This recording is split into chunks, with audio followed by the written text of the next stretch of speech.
Hi, ladies and gentlemen. Barry Mavros here on behalf of APA.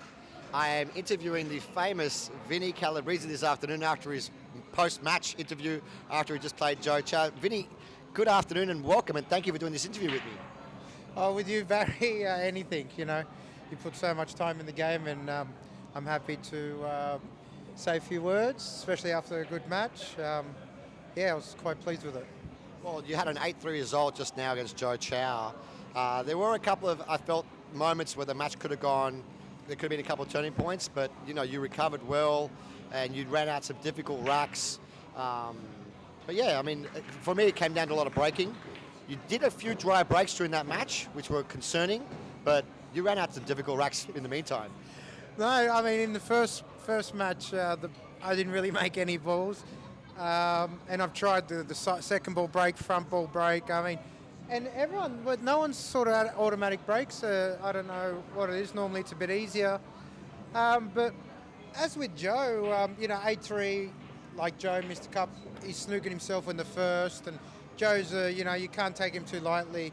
He's a pretty solid player. Like, does everything, plays the right way, quite calculated. And if he's on, he's pretty much always on. It's just a couple little things with Joe. But yeah, he's 8-3, I'm happy over Joe. Oh, yeah, it's a good result. But people already know that result. People will really want to know how long are you back for and how long are you going to be torturing all the pool players in Australia by gracing us with your presence? I don't know about the pool, but I'm planning to stay around for a little while this time. I've got no plans going anywhere in the next sort of 18 months. So it'll be nice to spend some time at home and play whenever the tournaments are on for the pool. I'm still playing a lot of snooker. It's sort of my, not priority, whatever game like this weekend, the comp was on. Well, you're known for being an amazing snooker player. But, people they just think you woke up one day and started playing like this. I mean, how old were you when you first started playing? For the guys that know me, a lot of people have known me since a toddler. I remember you at tournaments this big coming in and destroying everyone.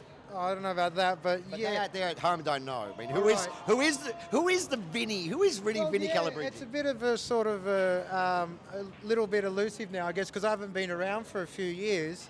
But I'm a Sydney born and bred boy, and I don't know. I started at a very young age. My older brother Chris Calabrese plays. So Chris, I seen Chris play and my father.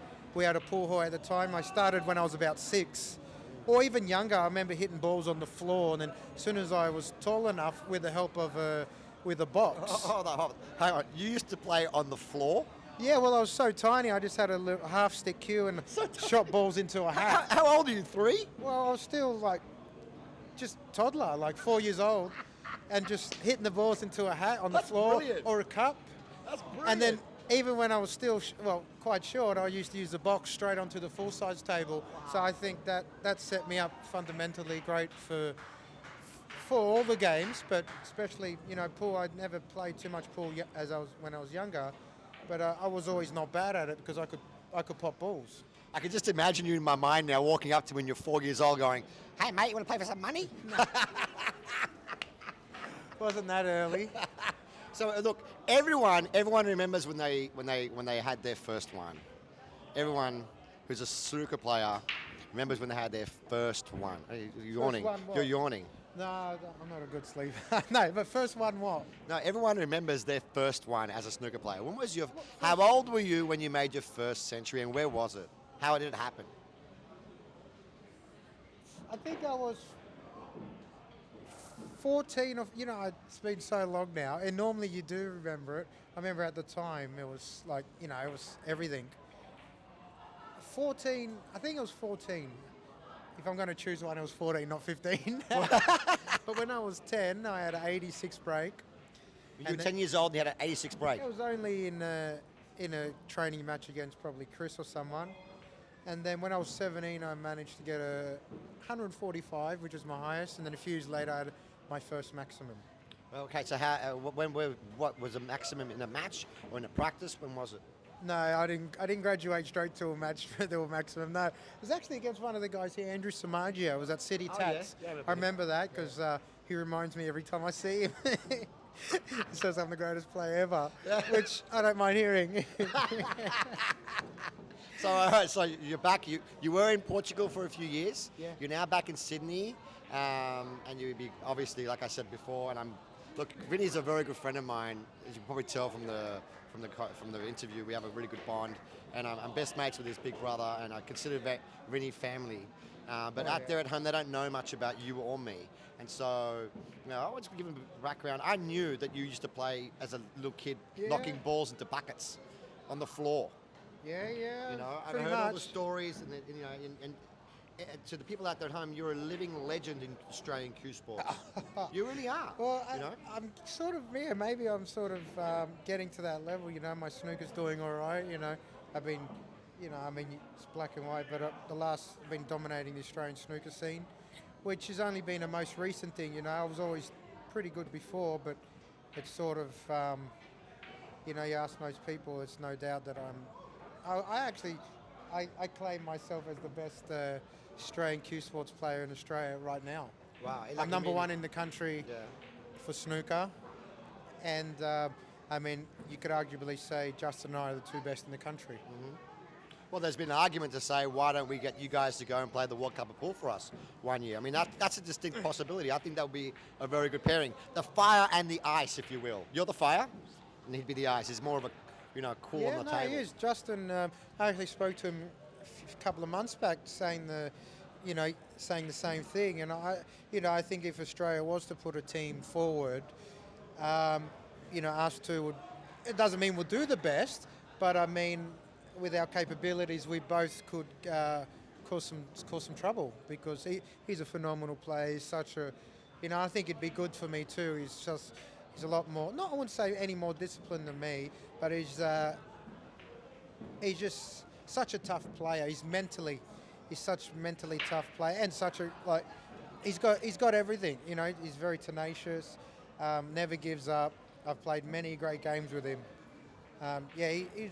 And over the last few years, he's really improved, and he's Australia's best pool player. 9 feet, you have to say. Look, it's actually great hearing you speak like this, because it's getting in the mind of how we think as pool players. I admire Justin, and I admire his work ethic, and I admire his achievements. And honestly, whenever someone goes to a draw, you look for his name and you look for your name, and you're hoping you don't have to say something to draw so you can go deep. I mean, it's been the last few years, both of you guys have dominated events.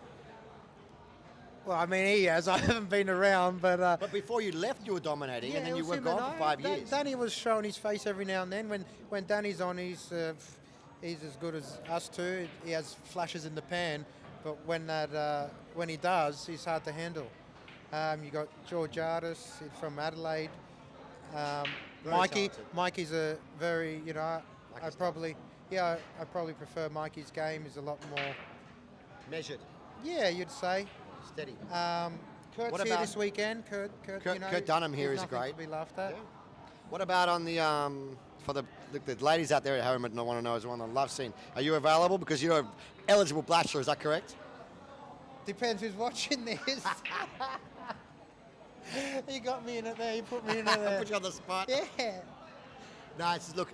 Thank you for taking the time. I know you're mid-match now. You're getting ready to play your quarterfinal match. Thank you for taking the time to have this interview with me, and for the pool players and the fans out there at home. It's just wonderful talking to you, and it's great seeing you again, buddy. It's great as well. I mean, Appa's doing a great job. You at the helm of the media side. I mean, you should be getting more, and you really do spice things up. No, I don't think anyone dislikes you. We got, a good setup here. The camera streaming's great. You got Simon and Pina, obviously Stuart.